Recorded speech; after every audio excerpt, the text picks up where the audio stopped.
Itongwa nga tumufunye leero nga bulijjo mumusaba ne leero tuzzemu ne tumufuna mwamumisinga luli ne tugamba tugenda mmuleeta tujja munonyuma ye bantu bagenda ne balinnya ku mmeeza mazima ekintu temukyakibalansinga mazima muleeta ikyuli yekka mazima ye yekolera aliwa yekolera nga temumuleeta ne mbabuuza wayo yekolera mwe mwatugamba tumuleete ku kyalo ffe twamunoonya ne tumuleeta era waba talabise kitegeeza waliwo ebitagatta era tumufuna tumuleese so yekolera tumubaleetedde in full swing generally buza abantu ku Vibe Life Fuge abatulaba ku Vibe Life Fuge amanya nze yekolera Itongwa ndi musanyufu nnyo n'okutuulako wano omulundi omulala mwebale kunninda ng'embaga buli lwa mukaaga nabasuubiza nti nja kuyitirangawo ku mukutu guno ssemakutu wabula nzijukiza bw'atanga subscribinga ate onyige n'akade ka bell notification obeera asooka okumanya buli ekiteereddwayo teweerabiranga okusaasaanyangako linki ku social media platforms zammwe kubanga saagala obeere nakyemalira ng'omukulu wa kuno kyekirungi okyeyagaliza wekka ebikunyumira n'abalabi banyumira so bazigirira omulyo we guli nti guli ku Vibe Life Fuge. Tweyanziza nnyo bwakowa abantu bakuwulidde era bajja kusubscribinga kyano mugyongere okuba information tubawa information omulungi tuleeta abantu abalina substance ne bababuulira ebifa mu ggwanga. Sijja kulwisaayo twakoma okwowoola abantu bajje mu kiyimbi kya ggwanga mujje abantu ne bakuwuliriza ne bajja kati tuwe ekifaananyi kya ggwanga mujje Kamiliyoni yakoze atya? Nga sinnatuuka Kamiliyoni yakoze atya kya buswavu nnyo era kya nnaku nnyo nti nze yayimirira ku mukutu guno yayimirira ne ku peegi yange nga nkowoola abantu bagende ku ddeeti ya Dr. Jose Kamiliyoni empya abantu be bamu abawagizi be ate abajja ne bakuvuma n'ogamba naye ye munnayuganda ayagala ki bw'omulaga ekikyamu akuvuma bw'omulaga ekituufu ne kitoola nti nkyekubidde nga tobaddeewo. Abaganda bange ne bannyinaze mmwe abawagizi b'abayimbi baba buttiimu gundi mukoze kyamaanyi nnyo okuwuddiisa abayimbi bammwe ne bannamawulire oba n'aboogezi nga nze ne bablogers ab'enjawulo kubanga bwe twogera ebirungi munnange ojja kwesanga nga tebatuwa na attention bw'oyogerako ensobi gy'owabula omuyimbi wo then bonna nga balyoka bakuyiikira ng'obukolwa but nze bwe nkeera ne njogera ku Dr. Jose Kamiliyoni nti si kirungi okukuba ababooda abantu abakulu tebabakuba omuggo gw'obukulu guluma ate n'abantu abo bayina abaana gwe nojja n'onvuma munnange walinawo omuyimbi bamuyitanga Moses Radio yali ayimba bulungi byaliwo ebyaliwo mu buvuyo bwonna obwajjanga bukolebwa bwe twavangayo okwogera nammwe mwakyogeranga lunyi bwe twavangayo okwogera n'ogamba nti wano radio tekitambudde bulungi abawagizi be bamu baatuvumanga naye bwe yafa be baasinga omumufiirwa n'okukaaba ffe tetwakaaba so ebiseera ebisinga omuganda agamba suula omuggo oyo nona omwana tetuba tutereeza baana bammwe oba bayimbi bammwe basobole okubaweereza kubanga nyumirwa nnyo omuyimbi nga Dr. Jose Kamiliyoni afiire ku myaka gya Elishama Wamala gubadde mukisa gw'amaanyi Jose Kamiliyoni okuyingira emyaka 4 kuba abayimbi baterafiira mu 3 kakati mwana nnyo Jose Kamiliyoni afiire ku myaka 8 oba 75 era abatatoma so kyabuvunaanyizibwa nnyo omuyimbi wo yenyumirweko naye ng'akaddiye agambe twaliwo kati omuyimbi nga Hamani Basudde teyamanya teyalya ku ntuuyo ze lwa nsonga ti mu budde mwe yali akolera entuuyo ze ate we yafiira nti yali tannatandika kulya ku taalenti ye taalenti bagiryako owummudde yensonga lwaki abazungu ffe abaali batambuddeko mu bazungu eyo ensonga lwaki abazungu bagaba pension omuntu ng'awummudde okeera olya ekkamere nga tolina pressure nti alamu egenda kunza okusangende ku mulimu so ebiseera ebisinga bino bye twogera tubyogera lwakuba twagala abayimbi nga Jose Kamiliyoni tubalabeko nga bakaddiye kya buswavu nnyo nti olwaleero ku radio tumunyumiza mu ngero yali muyimbi w'amaanyi lwaki si muyimbi w'amaanyi saagala kigambo yali njagala ali nyumirwa nnyo gye bujja myaka gyange 2 nga ŋŋamba akasajja ako okalaba ka Jose Kamiliyoni aka katuddeawo kaalina endongo kaayimba kaawummula naye kakyasinga n'abakyayimba naye nga sagala basongera ku ntaana njagala basongera ku maka ge upright gaali mu kuzimba bagamba akasajja akanyini njweyo mukalaba kaalina endongo njagala musongereko ne ku baana bange oba osanga Jose Kamiliyoni because Jose Kamiliyoni alinga ente etomera naye evaamu amata nti emizeejo osooka n'ogisa ebbali but musically Jose Kamiliyoni tolina kyomubanja nga gwe munnayuganda osobola omuwala nange ente etomera naye bw'eba ekuwa amato ebaakanoa naye sigala gitunda oba gisala girya supu kanjireke kastempe aki amata. So Jose Chameleone tumwagala ng'omuyimbi, kino ekyenneeyisa tukikola si lwakuba ayigiriza abaana baffe enneeyisa ennungi, wabula tukikola kumureservinga asobole okuwangaala alabe ku bazzukulu be. Amiina. Awo we tugendera ku kivulu kya ggwanga mujje in general nga bwe wakirabye zinabadde ku TV. Nange ekisooka kya byonna omuyimbi ku level ya Jose Chameleone alinga omufumbi w'emmere. Waliyo omufumbi w'emmere gw'otakyabuuza nti leero ofumbye eki? Tuula butuuzi ku dining kubanga byafumba bikola ki? Bimanyiddwa. Omuyimbi ku level ya Chameleone ng'oli nnamba emu okumala emyaka 2. Buli lw'otegeka ekivulu mba nkusuubira mu beast.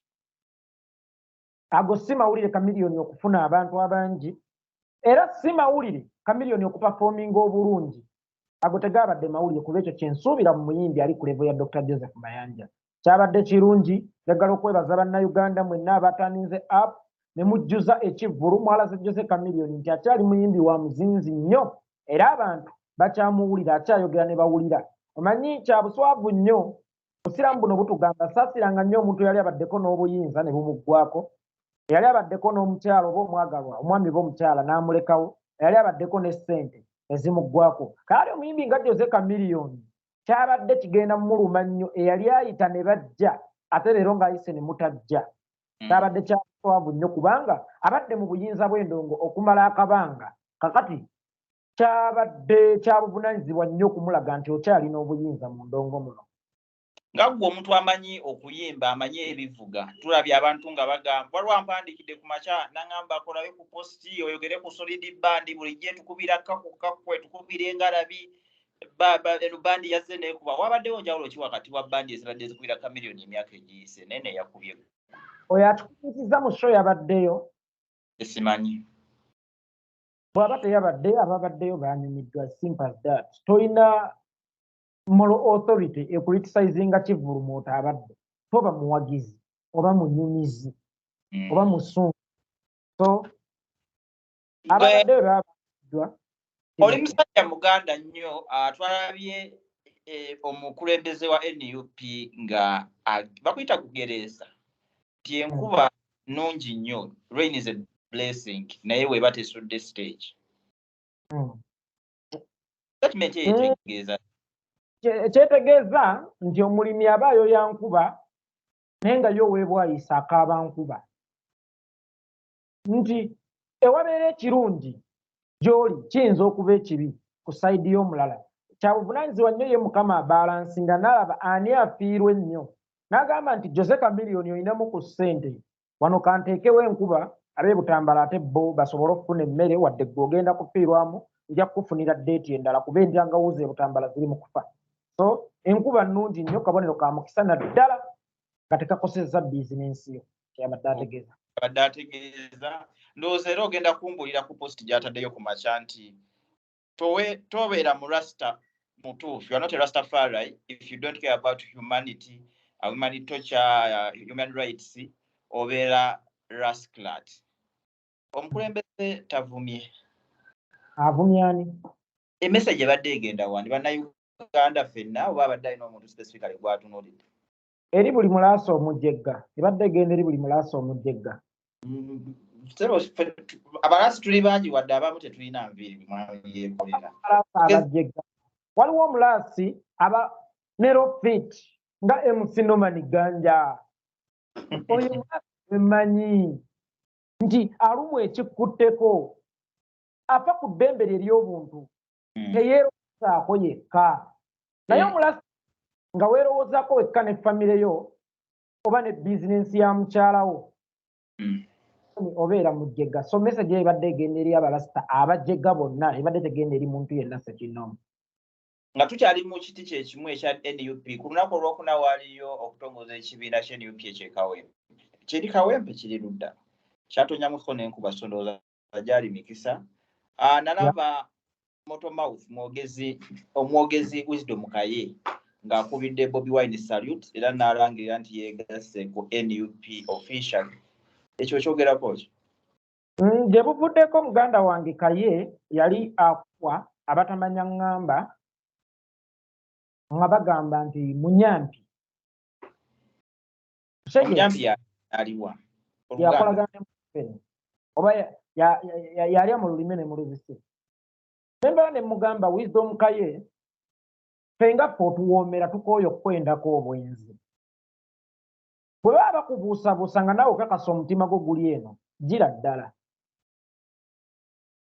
Kyangu otwegatteko. Tulekeraawo okukuta naawe nga tubeera mu kusisinkana mu loogi, gira ddala mu maka ofumbe kubanga otuwoomera nnyo. Kijja kuyambako n'okusirisa ab'emimwa. Omanyi abantu bangi balowooza nti okwambala akakoofiira kye kikufuula munnankyukakyuka. Oba okubeera ne kkaadi ya National Unity Platform kikufuula ow'enkyukakyuka. Eriyo omuntu atalaga kibiina mwali naye ng'ate ebiseera bitugattako. Ne wabaawo bannaffe abali mu National Unity Platform nga batutoolako ng'era bwe baakigamba Kaye nange baabinvumavuma dda. Ate nze olwedde alimu ne weebuuza gwe okolera ani? Yekolera bannange, oyo akolera Museveni, oyo akolera Museveni. Naye ng'ayogera ebyo, buli lwe wabayo omusango ku kkooti y'asookayo atuula mu butebe bwa maaso naye nkya nagamba bamunoonya. Bwe wabayo okukyalira abasiba ekigo y'asookayo ate ekigo gye balina omumusibira naye nga gw'oli ku dduka tokyaswaladde okwakiseesinga famire yo. Ye teyalya. Abantu bangi ababeerawo kabbo tageti yaabwe yakugjamu balimu muzinzi. Ebirerya bisigalewo naye nga mmwe ab'empeke muvuddewo. Bantu bangi ekikulu ekyo muganda wange. His Excellency Bobi Wine akyatula nti oli ne waaba si wa muffe naye ng'agamba agende tumuwulirize era tumwanirize. Ddaani ow'omuffe nga bwanika agamba tuteese n'ani? N'omusajja. Today mukama wange oba mukulu wange oba taata wange kyonna ekiti mwagwa mwe mwesa omumuweera ekitiibwa Luttamaguzi Paul tali ku kkaadi ya National Unity Platform. Bw'oba omutunuulira nga gwe Bobi Wine today ku ye ne bwanika ani wa mugaso gy'oli? Luttamaguzi. Not about akakoofiira. It's all about what you have in heart, what you deliver towards the struggle. What is your effort to chase Yoweri Kaguta Museveni? Oluva nga bagamba nti Itongwa teyasoma olwo gwe aboogedde. Tumalirize lumu ne Luttamaguzi. Eyo move yabadde nnungi nnyo okujjira ddala mu ddya abukale naye oba osanga naye abadde akyatutazaama ng'akyatwetegereza nti tubadde tuli mu mukwana kankiyite bwentyo. Naye ndowooza yakakasizza nti ffe batuufu okugatta ku Uganda era njagala okumwaniriza mu butongole muwadde ne rank okuva n'olwaleero ye Kaye. Kano Wisdom Kaye. Kano Wisdom Kaye Mujje lyenkyukakyuka. Nga tumaliriza ne saidi y'ebyobufuzi eyo twalabye akatambi akayitingana ku mitimbagano waka Luttamaguzi. Luttamaguzi y'omu ku basinze okumirira mu Museveni agende ddajja omusajja nakyemalira ewaffe Nakaseke ererere. Ne tulaba akatambi nga adduse ku mukolo omukulembeze gwaliko President Museveni n'agenda adduka wali we yali n'ashaking engalo n'asaba n'ekifaananyi nga ne sipiika gwali. Omuvu ogyogerako ki? Lunaku lumu Jose Chameleone yali tukiyita ku hijackinga yali andipidde. Ekyabuvunaanyizibwa nze ndi kisaati sirina kyendi namwesammulako nenvaawo mangu kuba yali ayagala kifaananyi nange. Tambule kyasaza eddiiro yeekolera munyampi. Bati abasajja ab'amasuuti bwe basisinkana tajja kweyisanga nze yeekolera atalina public office gye nkoze ki. Yamukwata mu ngalo ekyo tekimufuula kkiriziganya naye kubanga yali ku mukolo kwe bali bonna. So akakatambi temukakozesa bannayuganda kugezaako kukkakkanya Paul Luttamaguzi na kumusiiga mmwe kyemwagala mumukole ki mumusiige. Ebyo tubiyita bya kijjegga kubanga Museveni yasinga obutaagala Bobi Wine. naye bw'amusanga abikkako amuwe engalo azimuwa engalo nebbanga lyonna lye yali beetwala ne Dr. Besigye waliwo lwe beesinkana ku mukolo nga Papa Zenna Mugongo yali talina kyakkola ate nga twali mu kalulu wakati nga Museveni olwedde alina n'abasibe ba Dr. Besigye abaana ba Dr. Besigye naye yamukwata mu ngalo yabikkabikkako ekisinga obukulu lwakuba nti bo b'amasuuti but for me oyo Museveni n'asembera wendi bw'aba afunye omukisa bw'aba ajja gye ndi mugamba oti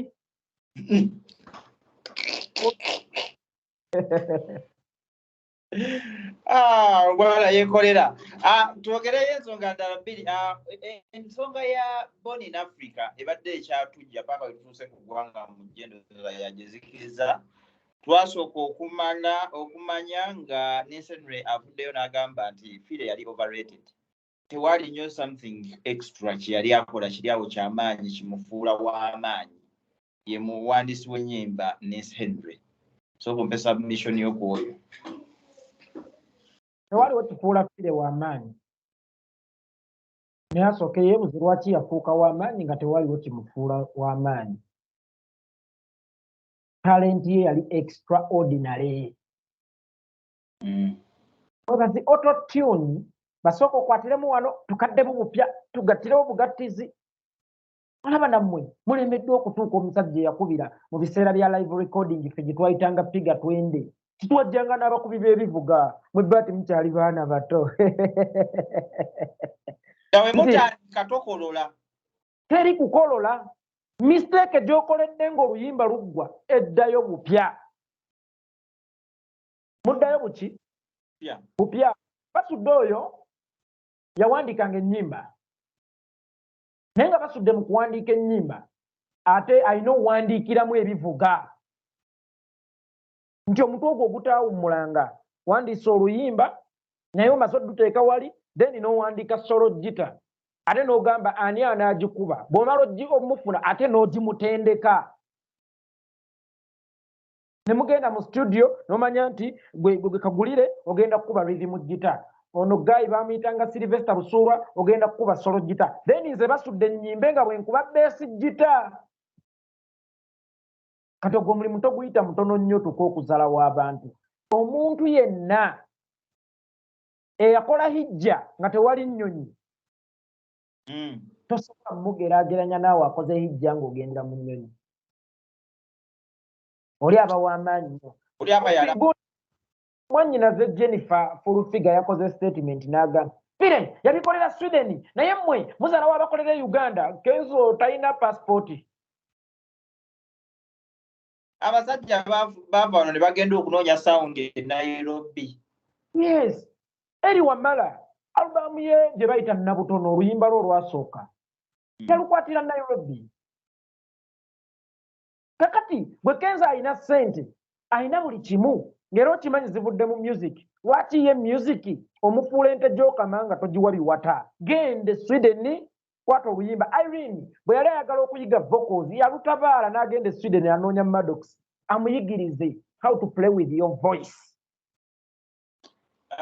Sebata dole y'omwana album ya Flying in Steve Jini okuva mu America ajja mukubira engoma mu nnyimba oziwulire because yali akimanyi nti this is my business eyo si excuse eya sirina mwana lwakuba nti sinneegadangako abalina abaana buli budde babeera mu kwegadanga ebiwala biri ku kyalo biti bibiyita biti genda weegadange naawe ofune omwana bamuzanyi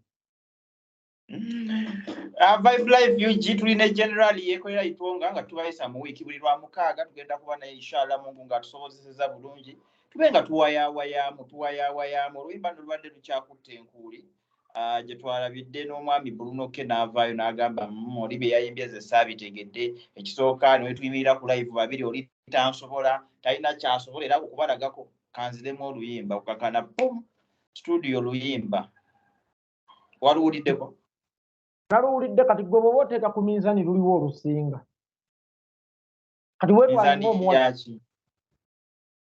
minzaani y'okupima ennyimba ez'eddi nga gwe mupimi luliwo olusinga buli omu yayimbye kyasobola buli omu yadeliverize kyasobola mu ati kapasite. mu mupiira osobola okuba osamba namba 6 anze 7 omulala 10 omulala 11 naye at the end of the day tulondawo omusambi w'omwaka tebibaamu kyosobola tunzika tulonzeewo omusambi w'omwaka kakati gwe kitwale nti okuddamu oluyimba lwa Philip was a Premier League ani yalidde ekikopo Wani nani Kenzo ne Bruno olwa Bruno lwanyumidde binge reggae art nti mpuliza nnyo reggae music olwa tonations buli kimu kibwe yakikoze lwanyumidde lwakuba nti autotune bwayitiridde yagezezzaako okusiiga ekifaananyi ky'oli ono ye mukulu wange Dirisa yagezaako okulaga nti mumanyi nnyo n'ayonoona kubanga yimba teyayimba nammwe ekyo mukimanyi si kyakwogerera yalwogera ate era argument y'abannayuganda ku nsonga eyo si ya Dirisa Kenzo okuddamu oluyimba lwa Fire wabula kwekulaga nti yayambye oluyimba lwa Fire eddo si lwe lumuyambye tuleke kale Fire gyali emagomba aleme kufuna mmere toluyamba yesiriwaza bakuba omulambo empiso otherwise njagala okwebaza Brunoke okukyalenjika Eddie Kenzo naye ate era ne mugamba y'akantu katono Eddie Kenzo waali akyali mulamu omwetaaga tokube nnyo abatayimba ffe tubeere eno kuwabula ze tonneesigulirako tetuli bantu bala mu magoma aliwo gwe gakubira engalo tujja kukuwaliriza amalinnya naye bw'onoomenyeka ffe tugenda okukuyita kadduwannema weetaaga nnyo Eddie Kenzo oba osanga naye ate bwa buzibu nti oyinza omwetaaga eno big eye akaaba nti nange gwe yakula naye tampadde ku mugaati oba tampise gye ku beekeeri nange nkimeyo wakagaati kale bigaa naye omwesigulirako olekamu byonna biri awo matankani ng'empale za Museveni sorry ez'Abaseveni ekiwalata ky'embuzi awo nga tugenda mu maaso tumalirize program eya after 5 okimanyi bulungi ey'abavubuka ey'oluzungu eriko Ddagala Semusikatsi Sheila Gashumba obamanyi abo yagenda ne bagiwa okutandika ku ssaawa 12 ebeere ku NBS then okuva ku ssaawa emu bagize ku Sanyuka TV babakiraba nti abantu abamu bayinza okusikamu ne kitabakolera bulungi era twagenze okulaba agasheera Gashumba ataddemu ebbaluwa erekulira agende arabe ekiddako sheera yavudde ku NBS ebbanga lye bamukuumidde basajja nnyo kuba kyemmanyi ne ssente ze bamuwa si ze yeetaaga ennyo wabula abadde yeetaagirawo platform nakusigala ng'akola ki relevance ng'era bw'olaba mwami Eddie Sendi ku Talk and Talk Show because Eddie mugagga kyonna kyafuna ku Talk and Talk Show kuumirawo linnya lye wakeera n'afaawo teweewunya so Shira enkakasa ye muntu asobola okugamba taata we ti mpaayo akakadde taata n'akamuwa mpaayo zino taata n'azimuwa bw'asanga difficulties zonna mu mirimu nga bw'omanyi abaana b'abagagga ab'ekyejjo automatically abajja kukola ki waawo otherwise si abadde asooseewo era tetujja mumumiisinga kubeera okugjako oluzungu olungi ennyo naye talina kyategeeza entertainment yagenze ku radio yagenze okukola ku radio nabadde nabwe njogera naye embagamba okukola ku radio olina okuba nga odeliveringa nnyo kuba ekya TV kyangu balaba beauty ne balaba akasomma nnyo ne balaba oluusi n'ekiwojjolo ku kabina ng'okyuseemu oti naye radio olina okudeliveringa abantu baagala kuwulira kyoyogera na ddoboozi lyo. That's why I always respect Mark Augustine Makumbi. Teyatunda face, yatunda mutwe gwe na ddoboozi lye. Ate nange era mumpe ku kitiibwa okubanga nkyalaba nga nkyasobola okutunulwako omuntu n'akufisiza obudde n'akulaba nga atunula nga nguli pookino. Osegeera. So, ku mbeera eyo nti kyangu nnyo omwana ow'obuwala okulabwa. Waliwo omwana gwe nteka okulaba abeera n'ekyuli ye Sarah Henza. She definitely think but she's beautiful. Eriyo amulaba ng'ayagala kutegerako kibatu kusabirako kiwojjolo kuwujjamu. Kati ate waliwo akaana bakayita Yvonne oba okamanyi kana akagattagatta ennyimba z'abayimbi owaye gwani kawala ate yeefiirayo oba makeup ajjanga si kalungi naye kalabwa kawa ekitiibwa kubanga abantu tekabasikisa beauty kabasikisa ntegeera yaako nnene nnyo na ati waako mungi. Bano Basala Enza asobola okujja neyeemoola n'ayogera ku luzungu olungi n'atiribizaamu ku bbe kiina ebbeere mba neekoza beggamba nti libi kiina ne feesi ennungi kati zino saagala nnyo omugulira ebintu byammwe ebyo ogenda muswawo mukozi so kati kyo kyanguwa okulabwa kati omuntu alabwa ng'alabwako ekyo kyakola muwe ekitiibwa era ngamba abantu abali ku Vibe Life UG mweyongere okusubscribinga ku YouTube channel yoyo omwana Yvonne mugende ku Facebook page ye bagiyita Yvonne akola bulungi abambi nabyebukiripu bwe mulaba nnyo ku Facebook naye kati muno anzikakkanya omwoyo buli we mulaba ne mwenyako ne nga yes kali creativity naye bano abatunda beauty. Njagala ompe endowooza yokutumalirize ng'ompa okubuulirira abavubuka abazze abayimba ennyimba za TikTok. Sitya Danger simanyi tuli mulumbe chairman yafudde simanyi music yawo watuuse Yekolera obadde okirealizinga? Nga bwe nabagamba nti abayimbi temubanenya mwaba mawulire mmwe bennenya mmwe kizibu abantu mwabaguze ekintu ekikyamu abantu ekyo kye mwabawa ne badduka abaana ku music omulungi. Olwaleero osanga omwana tasobola kuyimba kitiibwa kya Buganda nga naye ssebo akulaga nti muyimbi ate n'ahiitinga era n'akola. But nkyagala okubagamba baana mmwe abayimbi ba TikTok oba Sitya Danger aba Alien Skin simanya tuli kulumbe chairman yafudde waliwo no muto wange bamuyita Tomuddi beekube kino kyemukola bakiyita kusimba nsujju. Mujja kugirya mangu era mujja kukungula mangu naye eggwawo mangu musimbe music alinga emmwanyi mujja mulya lubeerera. N'ekirala eno music industry ensonga lwaki ennuma lwa nsonga nti abaana bajeeyizaamu nnyo ate nga yattisa bajjajja baffe ba Peterson Mutebi nga bali mu Gizimba. Mukadde waffe bamuyitanga Christopher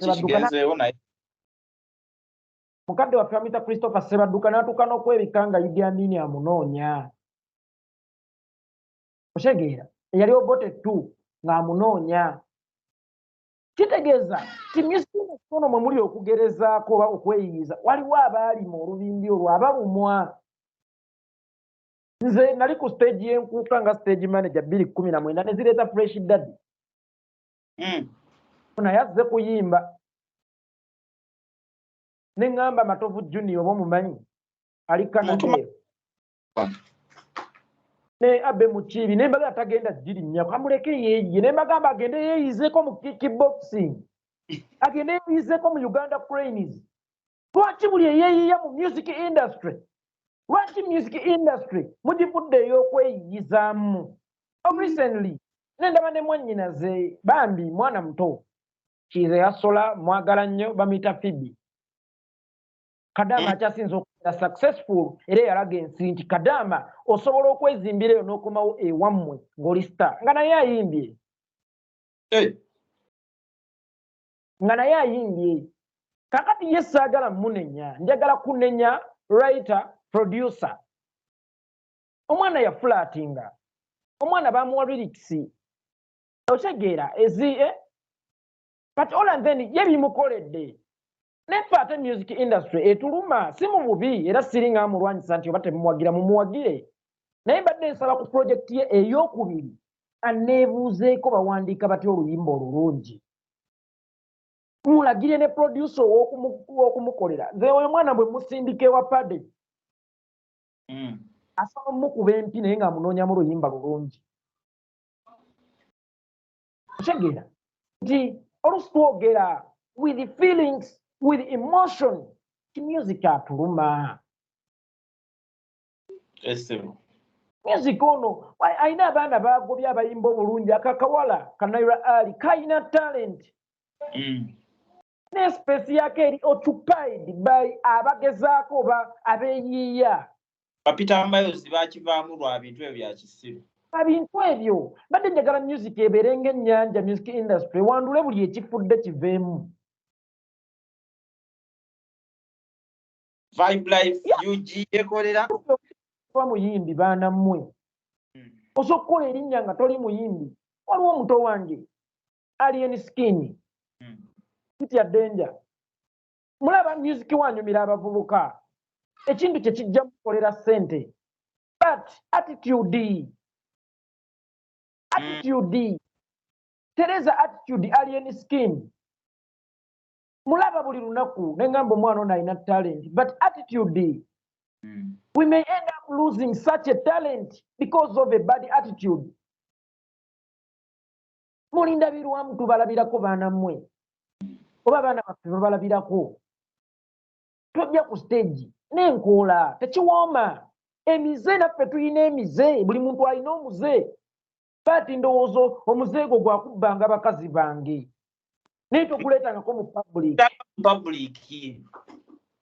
nti olaba sebatooki yali asinga banne kafeero yali mutamiivu waddanga ng'akyenyumirizaamu ne mu bantu ajja nagwo nga basudde mwenzi muzibu ng'akyenyumirizaamu kyokka sebateege emize gyonna yagirina naye nga tetasobola kukkiriza gwe muwagizi kugiraba gweomuwagizi olina kulaba sebatta ng'ayimba kyekyokka emize gye gigye emize tube nagyo naye tugikweke because buli lwolaga attitude embi oyinza okutuuka ekiseera nofa oba nottibwa mu kavuyo konna nga babbi bakuzinze ne bagamba alien skin yabadde alwana tumumanyi twamulabula ojja kwesanga yeekolera Itongwa awomerwa nnyo kasigala naye nga tasobola kujja mmwe kukibagamba yamunywa esigala oba anywe ku vidiyo ye kasigala because enkya mwana akolola omusaayi ne bebiribanga bamuteze buto mujja gamba oyo sigala okitegeera tukweke emize baana mmwe abayimbi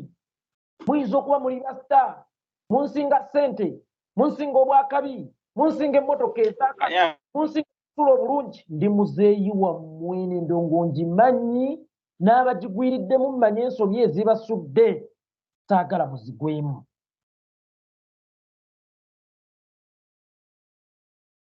Halo